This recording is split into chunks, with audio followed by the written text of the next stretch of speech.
മുസ്ലിം വോട്ടുകൾ പരസ്പരം മത്സരിച്ച് വർഗീയമാക്കുന്ന വിഡ്ഢികളോടും പമ്പര വിഡ്ഢികളോടും, അതിൽ തലേക്കെട്ടുകാരുണ്ട്, തലേക്കെട്ടില്ലാത്തവരുണ്ട്, അല്ലാത്തവരുണ്ട്, മറ്റവരുണ്ട്, മറിച്ചവരുണ്ട്.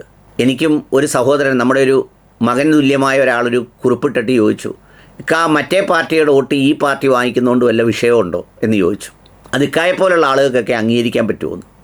എടാ പൊന്നുമോനെ, മൊയ്ലിയാക്കന്മാരെ, ഈ വോട്ടുകൾ മാത്രമല്ല, ഈ വിഭാഗത്തിൽ പെടുന്ന മനുഷ്യരെ പോലും ഈ നാട്ടിലുണ്ടാവരുത് എന്ന് ആഗ്രഹിച്ച് അസഹിഷ്ണുതയുടെ വിത്ത് വിതച്ച് അത് കൊയ്തെടുക്കാൻ വേണ്ടി പരിശ്രമിക്കുന്ന കൂട്ടത്തിൽ നമ്മുടെ പങ്കും നമ്മൾ നിർവഹിക്കുന്നല്ലോ എന്ന് കാണുമ്പോൾ അത്തരം വിഡ്ഢികളോടാണ് നമുക്ക് പുച്ഛം തോന്നുന്നത്. കഴിഞ്ഞ 3-4 ദിവസമായി സാമൂഹ്യ മാധ്യമത്തിൽ നടക്കുന്ന സംഗതിയാണ് ഈ സംഗതി. ഇത് കണ്ട് ഊറിച്ചിരിക്കുന്നവരുണ്ടാവും. വളരെ പെട്ടെന്ന് പോഷിട്ട ശങ്കരൻ വക്കീലുണ്ട്. ശങ്കരൻ വക്കീലിൻ്റെ ലക്ഷ്യം മനസ്സിലായില്ലേ? ശങ്കരൻ വക്കീലിന് മതരാഷ്ട്രമാകുന്നു എന്നെല്ലാവരും പറയുന്നതിനെക്കുറിച്ചൊരു അഭിപ്രായവും ഇല്ല, അതിനെക്കുറിച്ചൊരു വിലയിരുത്തലും ഇല്ല. എന്നാൽ മതരാഷ്ട്രവാദത്തെ പിന്തുണയ്ക്കുന്നവരുമായി കൂട്ടുചേരുന്നു എന്ന് കണ്ടപ്പോൾ ശങ്കരൻ വക്കീലിന് വിറയൽ, തുടിപ്പ്, കിതപ്പ്, പിടപ്പൊക്കെ തുടങ്ങി. ശങ്കരൻ വക്കീലിന് തുടങ്ങിയതിൽ കുറ്റമില്ല. ശങ്കരൻ വക്കീലിൻ്റെ ലക്ഷ്യം എന്താണെന്ന് ശങ്കരൻ പ്രഖ്യാപിച്ച് തന്നെ ചാരിയിരുന്ന് ചിരിച്ചും മറിച്ചും കളിച്ചും ചിരിച്ചും പുളിച്ചും ഒക്കെ പറഞ്ഞുകൊണ്ടിരിക്കുന്നത് അത് വ്യക്തമാണ്. പക്ഷേ ഈ സമുദായത്തെ എല്ലാം ഉദ്ധരിച്ച് സ്വർഗത്തിൽ കൊണ്ടുപോകാനും ഇതിൻ്റെ നടുനായകത്വം വഹിക്കാനും മുമ്പിൽ നിൽക്കുന്നവർ എന്ന് അവകാശപ്പെടുന്നവർ ഇതിനൊരു കളമൊരുക്കുന്നത് കാണുമ്പോഴാണ് അതിൽ വേദന തോന്നുന്നത്. വേദനയൊന്നുമില്ല. ഇപ്പോൾ അങ്ങനെ വേദന തോന്നാനാണെങ്കിൽ 24 മണിക്കൂർ എല്ലായിടത്തും വേദന തോന്നാനുള്ള സമയമേ ഉള്ളൂ. ഈ നാട്ടിലെ ഓരോ പൗരനും ലഭിക്കുന്ന ഒരു അവകാശമാണ് ഒരു വോട്ടെന്ന് പറയുന്നത്. അതൊരു പൗരൻ്റെ അവകാശമാണ്. ആ പൗരൻ അവൻ്റേതായ രാഷ്ട്രീയ ബോധ്യങ്ങളോ കാഴ്ചപ്പാടുകളോ കാണും. അത് പിന്തുടരുന്നവരുണ്ട്, മനസ്സിൽ സൂക്ഷിക്കുന്നവരുണ്ട്, എല്ലാവരും ഉണ്ട്.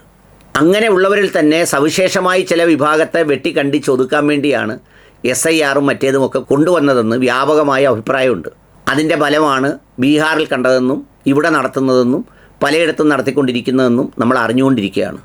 ഇതിനേക്കാളൊക്കെ മുമ്പേ ഈ പൗരത്വം എന്ന് പറയുന്ന വോട്ടിന് അടിസ്ഥാനപരമായ ഏറ്റവും പ്രധാനപ്പെട്ട സംഗതിയായ ഇന്ത്യ മഹാരാജ്യത്തിലെ ഒരു പൗരൻ എന്ന അവകാശം പോലും നൽകുന്നതിന് ജാതിയാണ് പ്രധാനപ്പെട്ട ഘടകം എന്ന് സ്ഥാപിച്ച് പൗരത്വ ഭേദഗതി ബില്ല് കൊണ്ടുവന്ന രാജ്യമാണ് ഇന്ത്യ മഹാരാജ്യം.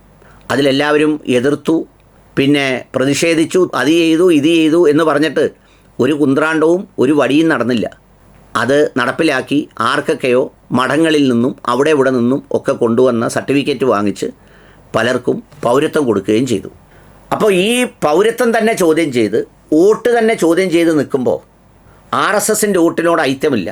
BJPയുടെ വോട്ട് രാജ്യവിരുദ്ധമായ വോട്ടാണ്, RSSൻ്റെ വോട്ടാണെന്ന് ഒരു മൊയ്ലിയാക്കന്മാർക്കും അഭിപ്രായമില്ല. അങ്ങനെ പറയാൻ അവന്മാർക്ക് ഒരവയവത്തിനും കട്ടിയുണ്ടാവുകയില്ല. കാരണം പേടിയുണ്ട്. അവൻ്റെയൊക്കെ കയ്യിലിരിക്കുന്ന സ്വത്തുക്കളിലേക്ക് EDയോ മറ്റോരോ പാഞ്ഞു കയറിയാൽ ഇതിൻ്റെയൊക്കെ വരുമാനം എവിടെയാണെന്ന് ചോദിച്ചാൽ ഇതെല്ലാം അള്ള തന്നതാണ് എന്ന് പറഞ്ഞ് ദുആ എന്ന് കാണിച്ചു കൊടുക്കാനേ ഒക്കുള്ളൂ. കാരണം വിശ്വാസികളുടെ പോക്കറ്റിൽ നിന്ന് കൈയിട്ടെടുത്തതും മോഷ്ടിച്ചതും ഒക്കെയാണ്. അപ്പോൾ അതുകൊണ്ട് അത് എല്ലാവരുടെയും കയ്യിലുണ്ട്. അപ്പോൾ അതുകൊണ്ട് അതിനെ സംബന്ധിച്ചില്ല. ഇത് ഞാൻ ഒരാളിനെ കുറിച്ചല്ല പറയുന്നത്, എല്ലാവരുടെയും കാര്യങ്ങൾ പറയുക. അപ്പോൾ ഇവർക്കെല്ലാവർക്കും വേണ്ടതെന്താ? ഈ പറയുന്ന മറ്റു വോട്ടുകളെക്കുറിച്ചൊന്നും അഭിപ്രായമില്ലെങ്കിലും സ്വന്തം സമൂഹത്തിലെ വിവിധ ജനങ്ങളുടെ വോട്ടുകളെ വർഗീകരിച്ച് അത് മതരാഷ്ട്രവാദ വോട്ട്, മറ്റേത് മതത്തിനു വേണ്ടിയുള്ള വോട്ട് എന്ന് തിരിച്ച് ഭക്ഷിക്കുന്നവർ യഥാർത്ഥത്തിൽ ഇന്നത്തെ ഇന്ത്യയിൽ ഞാൻ അടിവരയിട്ട് പറയുന്നു, ശവന്തീനികളാണെന്ന് സമുദായം മനസ്സിലാക്കണം. സമുദായം എന്ന് പറയുമ്പോൾ ആരാന്നറിയാവോ? ഈ യവന്മാരാകുന്ന വേന്ദ്രന്മാരല്ല, ഇതിൻ്റെ താഴെയുള്ള സാധാരണക്കാരായ മനുഷ്യർ മനസ്സിലാക്കണം. ഇവിടെ ഓരോ മുസ്ലിമിൻ്റെയും വോട്ട് അക്കൗണ്ട് ചെയ്യപ്പെടണം, ഓരോ ദളിതൻ്റെയും വോട്ട് അക്കൗണ്ട് ചെയ്യപ്പെടണം, ഓരോ ഹിന്ദുവിൻ്റെയും വോട്ട് അക്കൗണ്ട് ചെയ്യപ്പെടണം. അത് ഇന്ത്യയുടെ പൗരത്വത്തിൻ്റെ അടയാളമായിട്ടുള്ള സംഗതിയാണ്. നിങ്ങൾക്കറിയാവോ, RSS ഒരുപാട് കാലമായി 100 വർഷമായി നിശബ്ദമായി ഈ സമൂഹത്തിൽ പ്രവർത്തിക്കുന്നുണ്ട്. ഈ RSSൻ്റെ ആളുകൾ അവരുടെ വോട്ടുകൾ കരുണാകരൻ്റെ കാലഘട്ടത്തിലൊക്കെ യഥേഷ്ടം കോൺഗ്രസ്സിന് കിട്ടിയിരുന്നു. കാരണം അന്നൊന്നും അവരുടെ ഒരു രാഷ്ട്രീയ ലക്ഷ്യത്തിൻ്റെ അന്തരീക്ഷമായില്ല. എന്നാൽ ഇന്ന് BJP അധികാരത്തിൽ എത്തുന്ന സാഹചര്യം വന്നപ്പോൾ അവർ ബ്ലോക്കായി അതിൻ്റെ പ്രവർത്തനങ്ങളും അത്തരം കാര്യങ്ങളുമായിട്ടാണ് മുന്നോട്ട് പോകുന്നത്. കേരളത്തിലെ മുഴുവൻ സ്ഥാനാർത്ഥികളെ നിർത്തിയിരിക്കുന്ന കണക്കുകൾ എടുത്ത് പരിശോധിച്ചാൽ എല്ലാ സ്ഥലങ്ങളിലും അവിടെയുള്ള വ്യത്യസ്ത ജാതികളിൽപ്പെട്ട ആളുകളുടെ വോട്ട് കിട്ടാൻ പറ്റിയ ആരാണോ അവരെയാണ് മത്സരിപ്പിക്കുന്നത്. എല്ലാവരും നടന്ന് പറയുന്നല്ലോ, മുസ്ലിമിനെ നിർത്തിയാൽ മുസ്ലിമിനാരും സീറ്റ് കൊടുക്കുന്നില്ല, മുസ്ലിമിനാരും സീറ്റ് കൊടുക്കുന്നില്ലെന്ന് മുസ്ലിങ്ങൾ എല്ലാവരാണെന്ന് പറയുന്നല്ലോ. എങ്ങനെയാടാ മുസ്ലിങ്ങൾക്ക് സീറ്റ് കൊടുക്കുന്നത്? മുസ്ലിം 8 വിഭാഗമാണ്. ആ നിർത്തിയേക്കുന്ന ഒരുത്തന് കൊടുത്താൽ ഇതുപോലെ നടന്ന് പറയും, അവനൊന്നെങ്കിൽ മതരാഷ്ട്രവാദിയാണ്, അല്ലെങ്കിൽ അവൻ ജിഹാദിയാണ്, അല്ലെങ്കിൽ അവൻ വേറെന്താണ് മുനാഫിക്കാണ്, അല്ലെങ്കിൽ അവൻ ഷജറയാണ്, അല്ലെങ്കിൽ അവൻ മറ്റേതാണെന്ന് ആരാ പറയുന്നത്? ഹിന്ദുക്കളാരുമല്ല. ഈ പറയുന്ന RSSും BJP അല്ല. മുസ്ലിം വിഭാഗത്തിൽപ്പെട്ട തലേക്കെട്ടുകാരുടെ അനുഗ്രഹാശിസുകളോടെ അതിനുള്ളിലെ പരലുകൾ നടന്ന് പറയും. പരലുകൾ ജമാഅത്ത് ഇസ്ലാമിയെക്കുറിച്ച്, സുന്നി വിഭാഗങ്ങളെക്കുറിച്ച് ഒക്കെ അങ്ങോട്ടും ഇങ്ങോട്ടും പറയും. എന്തേ ജമാഅത്ത് ഇസ്ലാമിക്കാർ ഇത്രയും നാൾ വോട്ട് ചെയ്യാതിരുന്നവരാണോ?